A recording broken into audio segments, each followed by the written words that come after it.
சிறந்த அந்த தோழர்களுக்கு 10 லட்சம் கொடுத்தது நாங்க குறை கூறல. ஆனா சிவகாசியில உழைக்கின்ற மக்கள், பாட்டாளிகள் இந்தியாவின் பொருளாதாரத்தை உயர்த்துவதற்கு, தமிழ்நாட்டின் பொருளாதாரத்தை உயர்த்துவதற்கு அங்க அன்றாட வேலை பார்க்கிறான்.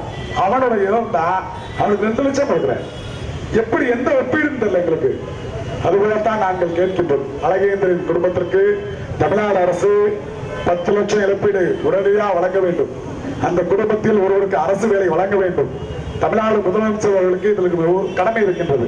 ஏனென்றால் தமிழ் புலிகள் கட்சி கடந்த சட்டமன்ற தேர்தல், நாடாளுமன்ற தேர்தல் நாய் மாதிரி உழைச்சாங்க உங்களுக்காக. அந்த தம்பியில பார்க்கணும்.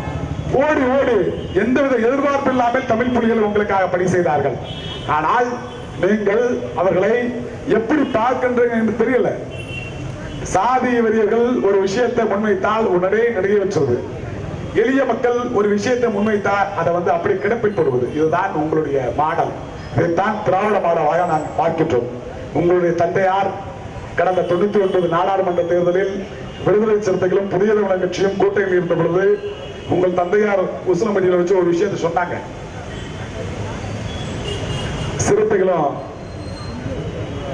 சிறுத்தைகள் நடமாடக்கூடிய நாட்டில் சிங்கங்கள் நடமாடக்கூடாதா? சிங்கங்கள் என்றால் அவர் யாரை சொன்னார் என்றால் முக்குளத்தூர் சமூகத்தை, பார்வர்ட் கட்சியை சொன்னார். அப்படிப்பட்ட விஷம் நிறைந்த ஒரு தலைவருக்கு பிறந்த ஸ்டாலின் அவர்களுக்கு நாங்கள் கேட்கின்றோம். உங்களுக்காக உழைத்த, உங்களுக்காக உங்களை தேர்தலில் வெற்றி பெற வைத்து முதலமைச்சர் அமர்த்தி அழகு பார்த்த தமிழ் புலிகள் ஒரு விஷயத்தை முன்வைக்கிறான். தமிழ் புலிகள் கட்சி சார்பாக சொல்லுவான், அந்த அழகேந்திரன் குடும்பத்திற்கு 10 லட்சம் கொடுக்கணும், அவர்களுக்கு குடும்பத்துக்கு வேலை வாய்ப்பை கொடுக்கணும். ஆனா நீங்க மறுத்தீங்களா?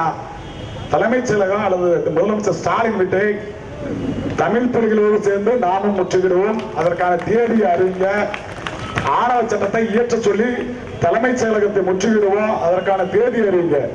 ஏன்னா இந்த விஷயம் ஸ்டாலின் வெளியில பேசுறதுலாம் முற்போக்கா பேசுறாரு. ஸ்டாலின் வெளியில மேடையில் ஒண்ணு பேசுறது, வீட்டுல ஒண்ணு பேசுவார் போல.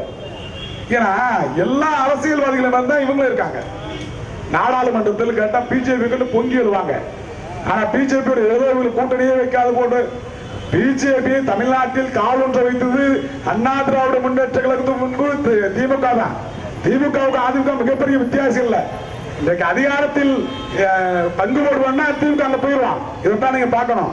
திமுக உங்களுடைய கடவுள் இல்ல. உள்ளீடு ஒதுக்கீடு கொடுத்தாப்புல இன்னைக்கு 10.5% இடஒதுக்கீடு கொடுத்த ராமதாசனுக்கு ஏடிக்கு அதிமுக எதிர்க்கிறாரு. இதுதான் அரசியல். நீங்க தமிழ் புலிகள் 3% உள்ளீடு ஒதுக்கீடு கொடுத்தன கலைஞரின் பாதத்தை தொட்டு இல்ல கலைஞரின் காலை பிடித்து கெஞ்சுவதற்கு நீங்க தயாரா இல்ல, தயாராக இருக்கக்கூடாது. ஒருபோதும் அரசியல் அதிகாரம் யாரு? அரசியல் நம்ம அதிகாரத்தை நோக்கி நகர்வதற்கான அனைத்து திட்டங்களையும் நாங்கள் வகுக்க வேண்டும். எனவே தமிழ்நாடு முதலமைச்சர் அவர்களுக்கு மீண்டும் மெத்தப்பணிவோடு நாங்கள் சொல்லிக் கொள்வது, இந்த கௌரவம், அதாவது மனுஷனுக்கு கண் இருக்கு, காது இருக்கு, மூக்கு இருக்கு. கௌரவம் எங்க இருக்கு சொல்லு? தலை இருக்கு, கண் இருக்கு, காது இருக்கு, மூக்கு இருக்கு. கௌரவம் உங்களுக்கு எங்கடா கௌரவம் இருக்கு? நாட்டுல கௌரவத்துக்கு ஏதாவது உறுப்பு இருக்கா? அப்போ அந்த மனசுல உளவியல் இருக்குதா? ஒரு ஆதிக்கத்தை இங்கே உள்ளே ஏற்றுக்கொண்டு இந்த ஆதிக்கத்தை சிந்தனையை உள்ளே ஏற்றுவது யார்? இங்க பார்ப்பனிய கும்பனியா கும்பல் தான், RSS கும்பல். இவர்களை களைவதற்கும் நம்மை போன்ற ஜனநாயக சக்திகள் கரந்தோர்க்க வேண்டும் என்று கேட்டு வாய்ப்பளித்த என்னுடைய ஆர்வம் தோழர் தமிழ் புலிகளின் தலைவர் அன்பிற்குரிய நாகை திருவள்ளுவர் உட்பட தமிழ் புலிகளின் தலைவர்களுக்கு நன்றி கூறி விடைபெறுகிறேன். நன்றி, வணக்கம்.